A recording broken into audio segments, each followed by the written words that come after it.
Brought to you by TechnoSpark 20 series smartphones.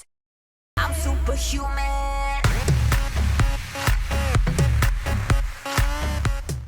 महायुतीचे उमेदवार श्रीरंग बारणे यांचा आज उमेदवारी अर्ज भरण्यात आला आणि त्यासाठी मुख्यमंत्री एकनाथ शिंदे यांच्यासह अजित पवार हे देखील उपस्थित होते. तसेच मावळ विधानसभेचे आमदार सुनील शेळके देखील होते. आपल्यासोबत अण्णा आहेत. अण्णा, काय सांगाल, कशा पद्धतीची ही निवडणूक आहे? आता ही निवडणूक आपण सर्वजण पाहताना की देशाचं नेतृत्व कुणाच्या हातामध्ये द्यायचं हे महाराष्ट्र आणि देशातली जनता या निवडणुकीतून योग्य ती भूमिका बजावणार आहे. मला विश्वास आहे की पुन्हा एकदा देशाचे पंतप्रधान म्हणून आदरणीय नरेंद्रभाई मोदींना महाराष्ट्रातली आणि देशातली जनता संधी दिल्याशिवाय राहणार नाही. एक चांगल्या पद्धतीनं अबकी बार 400 पार म्हणत असताना नक्कीच तिथपर्यंत हा आकडा गाठतील हा मला विश्वास आहे. खरं तर एक 2-3 दिवसापूर्वी तुम्ही विधान केलं की महायुती आगामी काळात टिकेल की नाही अशी संभ्रमावस्था आहे. हे बघा, जी आमच्यासारख्यांना ज्या वेळेला लोकप्रतिनिधी म्हणून विधिमंडळामध्ये काम करण्याची संधी जनता देत असते ती संपूर्ण 5 वर्षाकरता देते की 5 वर्षाकरता हा आमचा प्रतिनिधी आहे आणि 5 वर्ष आम्ही ज्या ठिकाणी ज्या चिन्हावरती किंवा ज्या विचारावरती निवडून आलो त्याच भूमिकेमध्ये आम्ही 5 वर्ष राहिलो पाहिजे.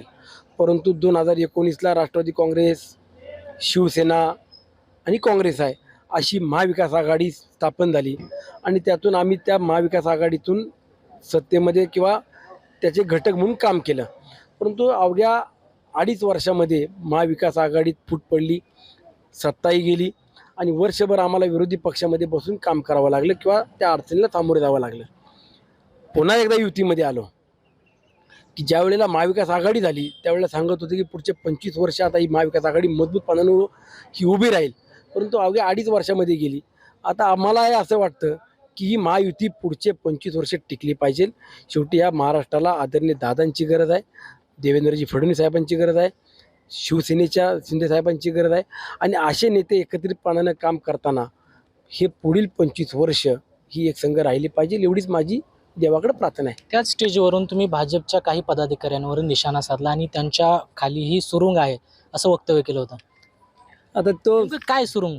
आता शेवटी मी भारतीय जनता पक्षामध्ये वाढलेला किंवा अनेक वर्ष जे व्यासपीठावरती बसलेले होते त्यांच्या नेतृत्वामध्ये काम केलेला कार्यकर्ता आहे आणि 4 वर्षानंतर सगळे एकत्रित पाहिल्यावरती एक समाधान वाटलं, आनंद होता की सर्व मंडळी आज व्यासपीठावरती तालुक्यातले, विरोधातले किंवा सत्तेतले माझ्यासोबतचे सगळे एकत्रितपणानं बसलेत आणि त्यावेळेला मनातलं एक समाधान व्यक्त करत होतो. आणि भारतीय जनता पक्षातले जुने सहकारी आजही माझ्यासोबत आहेत किंवा संपर्कात आहेत आणि त्यातनं हा माझा शब्द होता की उद्याच्या काळामध्ये तुम्ही काय गडबड केली तर मी सुरुंग लावील. काय नेमका तो सुरुंग काय आहे? सुरुंग विधानसभेच्या नंतर मी सांगेल. खरं तर रोहित पवार हे अजित पवारांवरती टीका करताना दिसत आहेत, अधिक आक्रमक दिसत आहेत. रोहित दादांनी स्वतःचं नेतृत्व पहिलं अगोदर सिद्ध करावं की ज्या दादांनी या महाराष्ट्राकरता वयाचे 35-40 वर्ष हे स्वतःचं रक्त झिजवलं, 24 तासातले 16-18 तास ह्या महाराष्ट्राचा विकासाकरता किंवा महाराष्ट्राला पुढे नेण्याकरता काम करतायत. त्या दादांवरती बोलून स्वतःला मोठं करणं किंवा मी महाराष्ट्राचा नेता आहे हे सिद्ध करण्याची वेळ नाही किंवा ही त्यांची पात्रता देखील नाही आहे. की मला एवढं सांगायचं आहे की रोहित दादांनी ज्या अजितदादांनी तुम्हाला राजकारणात आणलं, तुम्हाला जिल्हा परिषद उमेदवारी दिली, तुम्हाला कर्जत जामखेडला आमदारकी दिली, तिथं निवडून आणलं आणि शेळके, बेनके, लंके या सर्वांना जसं समान हिस्सा दिला त्यापेक्षा अधिकचं तुम्हाला निधी देण्याचं काम दादांनी त्या मतदारसंघामध्ये केलं. मला एवढं सांगायचं आहे की बारामतीतला विकास कोणी केला, बारामतीतल्या संस्था कोणी सांभाळल्या हे बारामतीतली जनता सांगेल. परंतु कर्जत जामखेडला उमेदवारी कोणी दिली आणि कर्जत जामखेडचा विकास कोणी केला हे रोहित दादांनी सांगावं. लक्ष का केलं जाते पण रोहित पवारांकडून अजित पवारांना? त्यांना अजितदादांची जागा घ्यायची, त्यांना लवकर मुख्यमंत्री म्हणून महाराष्ट्राचं होण्याचं स्वप्न पडते त्यामुळे दादांना टार्गेट करणं स्वाभाविक आहे.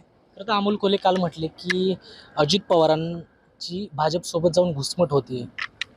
अमोल कोल्हे मागच्या 2 वर्षापूर्वी सांगत होते की मला खासदारकीला उभं राहायचं नाही आहे, मला काय लोकांना वेळ द्यायला वेळ माझ्याकडे नाही आहे. आज तेच अमोल कोल्हेजी छत्रपती शिवाजी महाराजांचं, छत्रपती संभाजी महाराजांचं नाव घ्यायचं, त्यांच्या भूमिकेबाबत ज्या काही त्यांनी भूमिका केल्या त्या भूमिकेचा कुठंतरी सहानुभूती मिळवायची आणि त्याच्यातून जनतेला आकर्षित करण्याचा त्यांचा केविलवाना प्रयत्न सुरू आहे. अमोल कोल्हेंनी मागील 5 वर्षामध्ये कुठल्या गावामध्ये जाऊन आले, किती वेळा जाऊन आले, तिथल्या जनतेचे कुठले प्रश्न सोडवले हे पहिलं आधी शिरूरमधल्या जनतेला त्यांनी सांगावं. मगाशी तुम्ही म्हटलात की रोहित पवार आणि जितेंद्र आव्हाड यांना तोंड दाखवायला जागा राहणार नाही कारण अजित पवारांनी तोंड उघडलं तर. ज्या काही 2019ला घडामोडी झाल्या त्या घडामोडी होत असताना सगळेच नेते एकत्रितपणानं होते. कुठल्या भूमिका बदलायच्या, कुठला निर्णय घ्यायचा, कशा पद्धतीने पुढे गेलं पाहिजे, कुणाला कुठली खाती मिळतील, आपण महायुतीत गेल्यावरती आपल्याला काय मिळेल, कोणाला मिळेल, या सगळ्या घडामोडी प्रत्येकाला माहिती आहेत. परंतु दादांनी अद्याप कुठंही याचं वक्तव्य किंवा याचा अजून एक खुलासा दिला नाही. दादांनी हे बोलावं, महाराष्ट्रातल्या आणि बारामतीतल्या जनतेला सांगावं की ज्या दादांना तुम्ही विलन करण्याचा प्रयत्न करताय, ज्या दादांना तुम्ही मलिदा गँग म्हणून संबोधताय किंवा सांगताय, त्या दादांनी आता ही सांगण्याची वेळ आलेली आहे. दादांनी सांगितलं पाहिजे, एवढीच माझी माफक अपेक्षा आहे की आदरणीय पवार साहेबांचे जे पिलर म्हणून ज्या वेळेला आपण पाहिले, प्रफुल्लभाई असतील, भुजबळ साहेब असतील, तटकरे साहेब असतील, नवाबभाई आहेत, त्यानंतर मुश्रीफ साहेब आहेत, हे सगळे दिग्गज नेते हे आदरणीय साहेबांचे पिलर होते. हे दादांसोबत येणं किंवा नंतरनं कुणी भूमिका बदलल्या, निर्णय झाल्यानंतर परत कुणी बदल केला, हे दादांनी सांगितलं की मी तुम्हाला सांगतो महाराष्ट्रातली जनता या रोहित पवारला आणि जितेंद्र आव्हाडला रस्त्यावरती फिरून पण देणार नाही. तर हे होते आमदार सुनील शेळके. त्यांनी रोहित पवार, जितेंद्र आव्हाड यांच्यासह अमोल कोल्हे यांच्यावरती टीका केलेली आहे. कृष्णा पंचाल, मुंबई तक, पिंपरी चिंचवड, पुणे.